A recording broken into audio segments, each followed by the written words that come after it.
muchas gracias por la presentación, Oscar. Y bueno, voy a comentarles, hablar sobre complicaciones biliares en el post-trasplante. No hay conflicto de interés y un poco el resumen de lo que vamos a observar va a ser un poco las incidencias y factores de riesgo de las complicaciones, su diagnóstico y hablaremos del tratamiento de algunas, tal vez de las principales, de lo que son las estenosis biliares, algo de nuevas opciones terapéuticas que pueden haber y las complicaciones asociadas a la RCP cuando se hacen pacientes con trasplante hepático. La incidencia de las complicaciones más o menos se ha mantenido constante a pesar de los progresos técnicos, quirúrgicos y del cuidado de los pacientes en los últimos 10-15 años. Sigue siendo alrededor del 5 al 25% de los pacientes y esto es probable que vaya a seguir igual e incluso que vaya a aumentar. ¿Por qué? Porque paralelo a esto, digamos, de la introducción del MEL, por ejemplo, han aumentado las complicaciones biliares del 6% al 15%. Y por otro lado, hay nuevos criterios de donación que hacen que estos pacientes sean criterios expandidos, incluso los donantes corazón parado, que estos son criterios que claramente pueden influenciar la incidencia de complicaciones, por lo cual esto va a mantener o va a permanecer similar la incidencia de las complicaciones. Estas complicaciones dan morbilidad claramente en el receptor, como un estudio que se observa aquí, que está publicado el año pasado, en el cual vemos que a largo plazo los pacientes con complicaciones y sin complicaciones tienen una supervivencia diferente e incluso pueden dar pérdida del injerto hasta en el 8% en un tiempo un poco más cercano. Las complicaciones más o menos son resumidas las que están aquí. Tenemos que principalmente las más frecuentes son las estenosis, que pueden ser desde el 4 al 40% en función de si son donantes cadavéricos o vivos. La fuga biliar del 2 al 25%, la disfunción del esfínter de Oddi, que hablaremos un poco cuáles son los criterios de diagnóstico, del 2 al 7%, los defectos del relleno biliar, que incluidos acá están las litiasis o los moldes, 5%, tal vez la complicación que tiene un peor pronóstico, que es la estenosis no anastomótica, que por suerte es infrecuente, hasta el 3%, y otras complicaciones que son más peritrasplante y más infrecuentes, como es el mucocele y la hemobilia. Los factores de riesgo han sido analizados en diferentes series, hay series que están muy bien estructuradas y muy bien analizadas, y hay algunos de estos factores que han sido simplemente señalados en algunos estudios previos. En síntesis los podemos resumir en factores que dependen del injerto, factores relacionados con la cirugía del trasplante y factores que no son quirúrgicos y habitualmente no tienen relación con los anteriores. Relacionados con el injerto, la edad del donante tiene una influencia. El donante, si es corazón parado, aumenta el riesgo sobre todo de estenosis. Los tiempos de isquemias igualmente se asocian con aumento de la estenosis y aunque es raro, la incompatibilidad de los grupos sanguíneos también puede estar asociada a complicaciones. Los factores perioperatorios creo que son los más frecuentes y son los que, digamos, sí determinan claramente las complicaciones biliares. Es el tipo de anastomosis biliar, que digamos yo voy a hablar básicamente de la anastomosis ducto-ducto, las complicaciones de la arteria hepática, que esto es importante, el uso o no del tubo T, que eso, digamos, puede dar o asociarse a fugas biliares, pero incluso a estenosis tardías.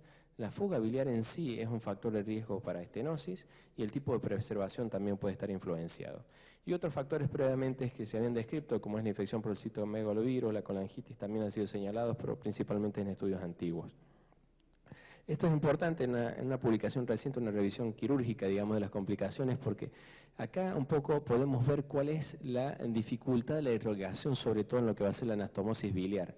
Vemos que la parte distal del colédoco tiene una irrigación propia o nativa del paciente, pero la parte del graf, digamos, va a tener una irrigación que va a depender de una o a veces dos anastomosis e incluso tiene una circulación que es bastante compleja, por lo cual la anastomosis es el sitio en el cual puede haber isquemia y eso se relaciona claramente con las complicaciones, sobre todo con la estenosis de la anatomosis y la fuga. Pero por otro lado también puede haber isquemia intrahepática, sobre todo en los pacientes con donante de corazón parado o en los pacientes con severas complicaciones hemodinámicas en la cirugía, lo que condiciona lesiones isquémicas de la vía biliar intrahepática. Y complicaciones que no distan ser de las habituales, como las litiasis o la disfunción del esfínter de Oddi, dependen un poco de la respuesta que tiene el colédoco después del trasplante, en el cual pierde a veces un poco la motilidad por denervación. La evaluación diagnóstica de las complicaciones biliares no dista ser, digamos, diferente a cualquier paciente que tiene un problema biliar. Habitualmente solo lo único que presentan los pacientes son elevación de enzimas hepáticas. Los síntomas que pueden presentar son muy inespecíficos y es raro que el paciente tenga ictericia, dolor abdominal o ascitis en el caso de una fuga. Lo habitual es que vamos a ver síntomas inespecíficos como dolor, astenia y elevación de las enzimas que no se explican por otra causa en relación al trasplante. Y de ahí viene la utilidad entonces de solicitar estudios de imágenes precoces. La ecografía abdominal, que es el método valorado de forma inicial, en los mejores manos tiene una sensibilidad hasta el 70% para detectar, digamos, dilatación supraestenótica de la vía biliar, que es el marcador más fiel para proceder al abordaje más complejo. Pero si utilizamos la colangioresonancia, tiene una sensibilidad mayor, y probablemente sea el método de elección para descartar 100% las complicaciones en los pacientes. Este es un resumen, digamos, de cómo sería el esquema de diagnóstico en un paciente que tengamos una sospecha de complicación biliar. Los síntomas que me he hablado previamente, lo primero debería ser una ecografía abdominal, que si tiene dilatación de la vía biliar intrahepática, directamente tiene una indicación de endoscopía biliar. Si hay ascitis sin otra causa, podemos sospechar de fuga biliar y también hacer la RCP. Y si es normal, pero si tenemos un alto índice de complicación, tenemos dos situaciones. Si uno tiene un alto índice de complicación biliar, hay que pedir una colangioresonancia. Si esta tiene dilatación biliar, hay que hacer la colangioresonancia, la RCP.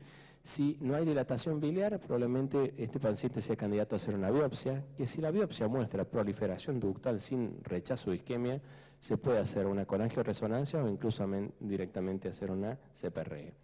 Otras causas pueden también dar colestasis y alteración de las enzimas en pacientes trasplantados, por lo cual la biopsia a veces es necesaria. Y cuando hay complicaciones de la arteria hepática, esto va a depender un poco del tiempo evolutivo, se puede hacer solamente control o tratamiento vascular o cirugía.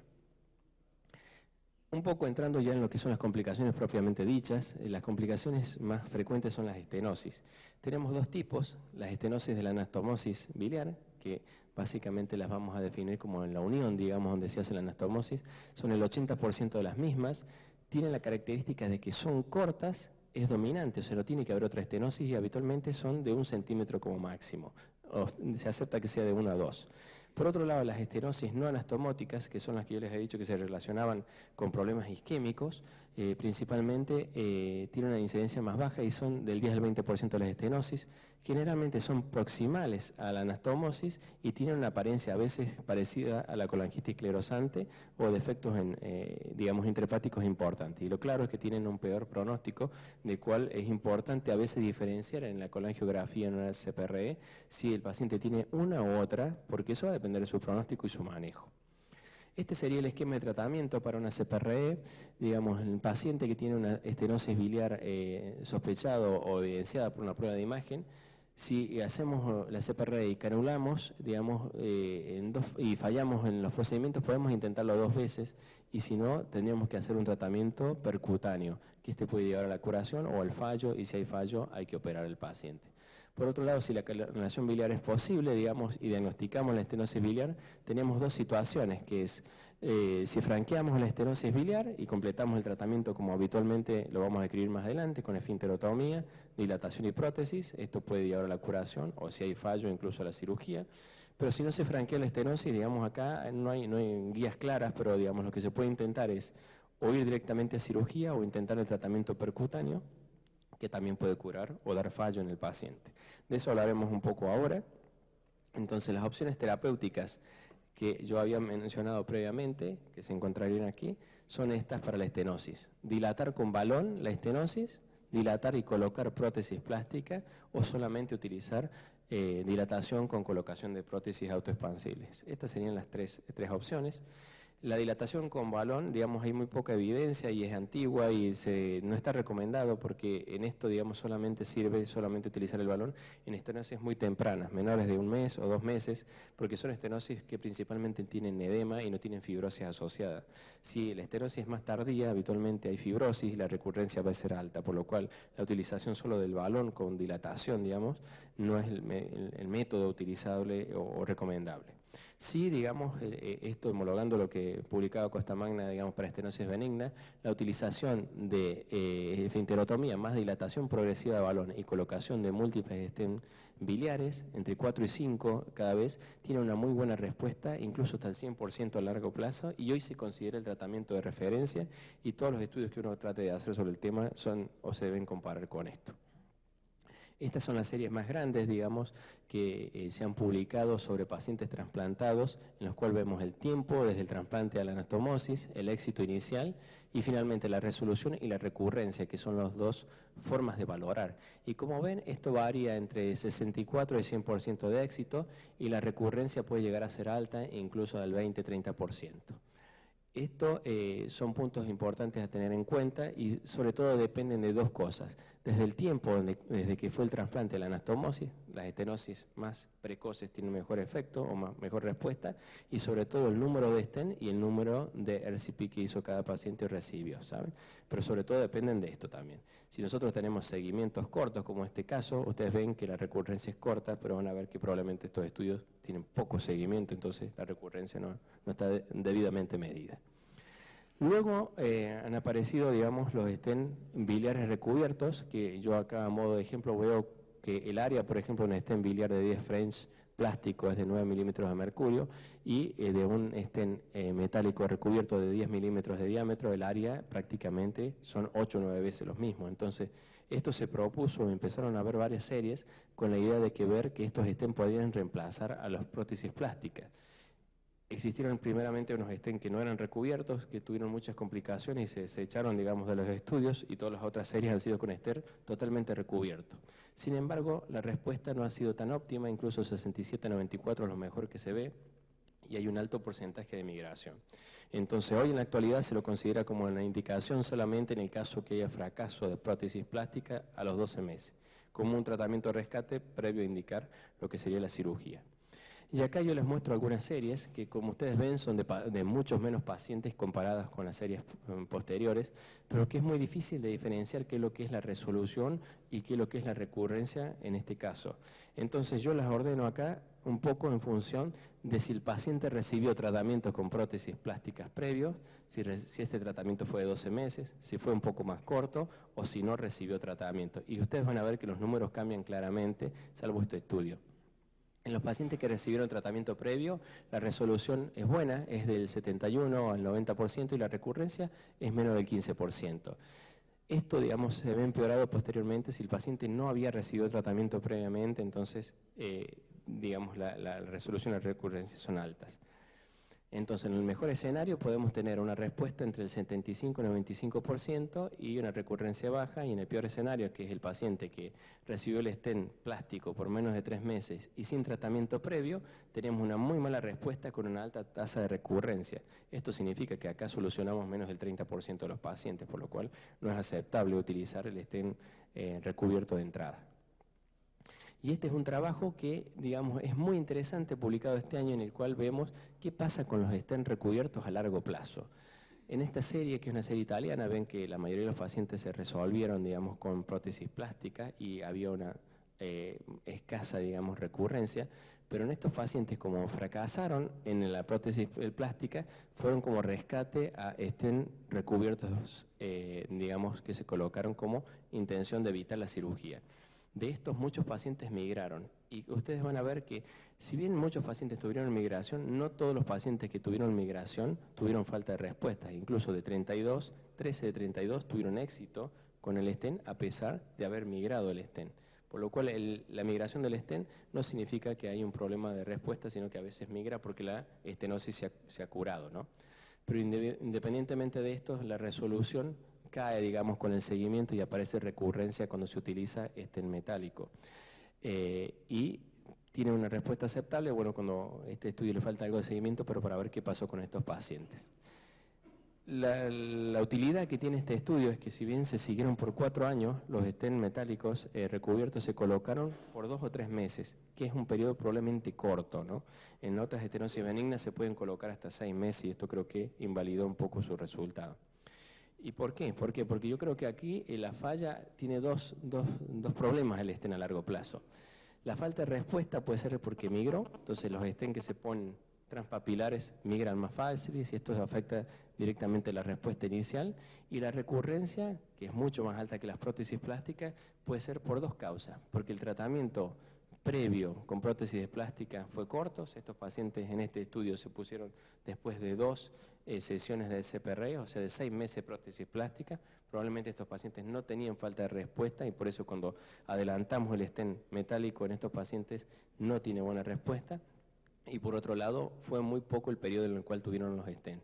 Estos dos factores son los que van a ser muy lindos, muy interesantes verlos en estudios posteriores, porque si los stents metálicos los utilizamos como rescate realmente después de los 12 o 15 meses y los dejamos 6 meses, probablemente mejoremos mucho la respuesta y disminuyamos la recurrencia. Esto está por venir y no hay estudios todavía en marcha que lo hayan mostrado. Sí tenemos algunas opciones para ver que esto lo podemos mejorar, y son que para evitar la migración del stent tenemos algunos artificios, digamos, los nuevos stent, que es la colocación del stent, si bien modificados con algún lazo en el cual uno los puede dejar totalmente intraductal, bien cortos y en la zona de la estenosis, y lo puede dejar por 6 meses, por 8 meses y después con la seguridad de que los va a poder sacar por este dispositivo. O bien, como lo hacen algunos grupos en Estados Unidos, al stent convencional dejarlo totalmente intrabiliar y después retirarlo. Y en eso ellos no han tenido complicaciones en retirarlo. Por lo cual estos yo creo que son estudios que vamos a necesitar en el futuro para ver si los stents de plástico pueden aún mejorar su respuesta o rendimiento. Hay un solo estudio que ha comparado stents plásticos y recubiertos, tienen 10 pacientes cada uno, por lo cual es un estudio con bajo poder para comparar, y lo único que sirvió es que el stent plástico, digamos, es más caro, y tanto por costo adicional como por costo por protocolo, pero eso claramente depende de dónde se haga esto, ¿no? Digamos, estos costos seguramente no se repiten igual en Argentina porque el descartable, digamos, tiene un costo muy superior a lo que es el procedimiento. ¿Cuáles son las limitaciones de la CPRE en la estenosis de la anastomosis? Hay dos limitaciones principales. Una es el fallo inicial, que yo se los había comentado, y la otra es la recurrencia. El fallo inicial es cuando nosotros intentamos pasar o traspasar la estenosis durante la CPRE y esta está tan rígida que no permite pasar ni la guía o bien el dilatador. Entonces, en esta situación no se puede hacer el tratamiento. ¿Y qué pacientes son los que hacen esto? Son habitualmente los pacientes que han recibido en una transfusión de 4 unidades de glóbulo rojo en el trasplante, o sea, pacientes que sangraron en el trasplante, o sea, seguramente tuvieron una isquemia biliar importante, y los pacientes que antes de la estenosis tuvieron una fuga biliar, que son los factores que yo les había mencionado previamente, que creo que son los más importantes. En este estudio nosotros miramos qué pasaba con estos pacientes y vimos que los pacientes que tenían fallo hepático, algunos se operaban, fallo en la estenosis, algunos se operaban, pero muchos se intentaba el tratamiento percutáneo. Pero desgraciadamente el tratamiento percutáneo en los pacientes que no se puede pasar con CPRE tiene poca eficacia y solamente el 25% de los pacientes pueden realmente tener éxito con el tratamiento percutáneo. Por lo cual los pacientes probablemente que tengan una imposibilidad de pasar un fallo inicial del CPRE sean candidatos directamente a operarse. La recurrencia, lo habíamos hablado previamente, puede llegar a ser hasta el 34%, muy alta, pero lo importante es este dato que yo se los quiero dejar claro. El tiempo medio de recurrencia es 14 meses, por lo cual un estudio que haga seguimiento de un paciente que se trata de una complicación biliar como una estenosis con CPRE no puede tener menos de este seguimiento. Y lo ideal sería tener seguimientos más amplios como el estudio de Tarantino de 4 años.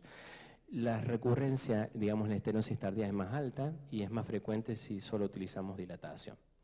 Pero lo importante es que cuando hay recurrencia, el tratamiento con CPRE nuevamente lo mejora claramente. ¿Saben? O sea que no es tan malo que aparezca la recurrencia si sabemos que van a tener buena respuesta al tratamiento. Y esto es un trabajo que hicimos con el doctor Cárdenas, que era qué papel podría tener la colonoscopia en predecir, digamos, la situación de respuesta o no respuesta de una estenosis. Y esto se los quiero mostrar acá, que son 2 patrones que encontramos cuando intentamos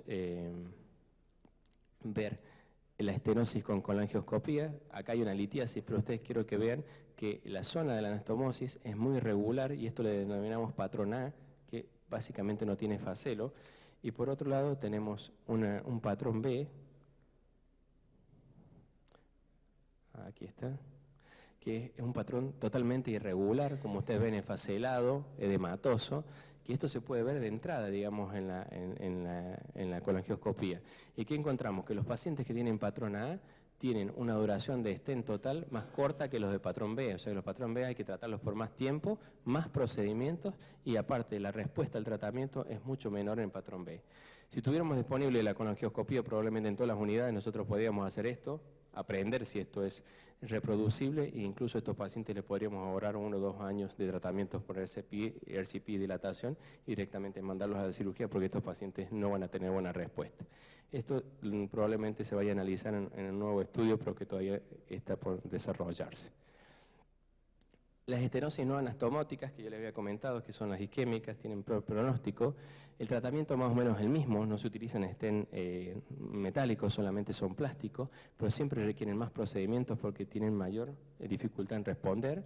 Habitualmente hay que hacer tratamiento percutáneo y a veces puede haber un tratamiento mixto. Y recuerden que el 50% de estos pacientes pueden requerir cirugía.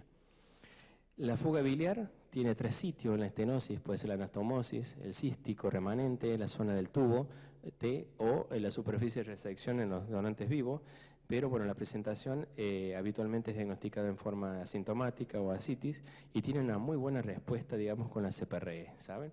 Habitualmente hay que dejar la prótesis 2 meses, una sola vez, y el paciente se cura más del 90%. Si, digamos, al retirar la prótesis a los 2 meses hay persistencia en la fuga, se lo retrata y habitualmente se curan el 100%.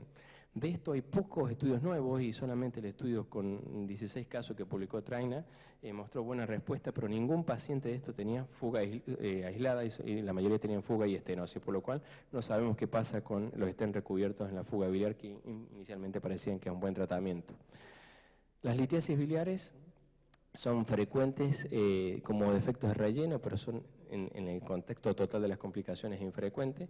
Tienen igual tratamiento que en los pacientes no trasplantados, pero solamente llama la atención que hay un síndrome que se llama el síndrome de moldes biliares, que tiene relación con la isquemia biliar, solamente tiene molde y no estenosis, y tiene una posibilidad de retransplantar el paciente hasta en el 22%. Por lo cual, cuando veamos un defecto de fuga, es importante saber si son múltiples o únicos, porque puede tener este síndrome. La disfunción del esfínter de Oddi se diagnostica diferente que los pacientes convencionales. No se hace manometría en el trasplantado y se diagnostica por criterios que son muy sencillos, como es la colestasis y la dilatación biliar en ausencia de otras alteraciones en la RCP. El tratamiento aceptado es la esfinterotomía, con esto se solucionaba en el 100%, pero bueno, hay un estudio que se publicó el año pasado en Abstract, digamos, en el Congreso Americano, en el cual de 23 pacientes con disfunción del esfínter de Oddi, 10 desarrollaron otra causa que pudiera justificar su alteración en el seguimiento, por lo cual, si bien tenemos la dilatación y la colestasis sin otra alteración, durante el seguimiento puede haber otra causa que haya estado o haya pasado desapercibida y que sea una causa real como litiasis o estenosis que den o justifiquen la alteración inicial, por lo cual, digamos, la curación del 100% depende un poco del seguimiento. Ya para finalizar, las complicaciones de la CPRE en los trasplantados no dista de ser diferente en lo que es la población general. Más o menos en este estudio analizamos un 9% de complicaciones y ninguna fue grave. Puede ocurrir en el primer estudio o en los diferentes estudios en el caso de las estenosis, pero habitualmente es mucho más frecuente en número en el primer o en la primera procedimiento endoscópico, por lo cual es el procedimiento que hay que tener más cuidado, incluso actuar con todos los medios que tengamos para evitar o hacer profilaxis de complicaciones. Aquí vemos igualmente que hay, si bien la inyección pancreática, la esfinterotomía, son los factores clásicos que pueden dar o pueden predisponer a las complicaciones, los trasplantados tienen algo diferente, que es que la inmunosupresión, digamos, puede aumentar el riesgo y, digamos, algunos inmunosupresores y la prednisona puede ser un factor protector, por lo cual, digamos, la inmunosupresión sí tiene influencia en el desarrollo de las complicaciones. En conclusión, ya para finalizar, les remarco que, bueno, que las complicaciones biliares son un problema prevalente en los trasplantados, que la resonancia es un método que nunca tenemos que dejarlo de realizar ante la sospecha. La CPRE debería ser el tratamiento siempre terapéutico de estos pacientes y evitar otros tratamientos porque tienen claramente mayor índice de complicaciones de forma inicial. La complicación, digamos, de la estenosis biliar anastomótica se debe tratar con dilatación y prótesis plásticas, y los stent recubiertos se deben utilizar como rescate. La fuga biliar, la litiasis y la disfunción del esfínter de Oddi responden bien a la CPRE y hay que tener un buen control o buen seguimiento posterior, sobre todo por lo que les había comentado de este estudio reciente de la disfunción del esfínter de Oddi. Las complicaciones de la CPRE son similares a la de la población general, y esto es importante porque uno tiene siempre el temor, digamos, que sea un paciente que se van a complicar mucho más. En las series reportadas han sido similares, pero hay que tener en cuenta que la inmunosupresión sí puede desarrollar, y sobre todo la prednisona es un factor protector en 2 series que vieron recién de complicaciones. Bueno, muchas gracias por su atención.